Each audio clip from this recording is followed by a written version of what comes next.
Derski ko'rinishidagi ZenBook 14 modelini ko'rib chiqamiz.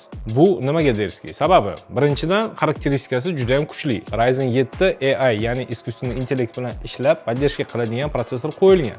Sababi 2025-yildagi eng premiumli modellardan bittasi. Ekran 180 gradusga ochiladi. OLED Full HD plus razresheniyada. 600 nitgacha HDR поддержка qiladi. Yupqa va yengil bo'lishiga qaramasdan, noutbukda 1 TB SSD xotira 4-avlod va 16 GB LPDDR5 operativ xotirasi qo'yilgan. Operativ xotirani kuchaytirish imkoniyati yo'q, lekin 16 GB va 7467 MHz ishlaydigan bu operativ xotira sizga hamma ishingizni qotmasdan qilib berishga bemalol yetadi. O'zini vстроенный qo'yilgan video kartasi orqali siz kichikroq o'yinlar, grafik ishlaringizni bemalol qilishingiz mumkin. Vazni 1 kg 400 gacha bo'lgan bu ultrabookka polniy korpusi metalldan qilingan, ya'ni alyuminiydan.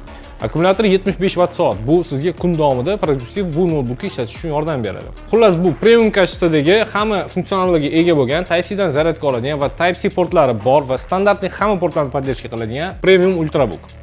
Noutbuk sizga agar ma'qul kelgan bo'lsa, qisqa parametrni описаниеda va sizga qiziq bo'lgan narxini, arzonligini ham o'ta ko'rishingiz mumkin va batafsil informatsiyani bizga telefon qilib yoki bizning veb-saytdan bemalol ko'rib chiqishingiz mumkin. Ruscha, inglizcha klaviaturada va ofitsial 1 yillik kafolatli Asus texnikalarini faqat Noutbukov do'konidan xarid qilishingiz mumkin. Noutbukov aloqada.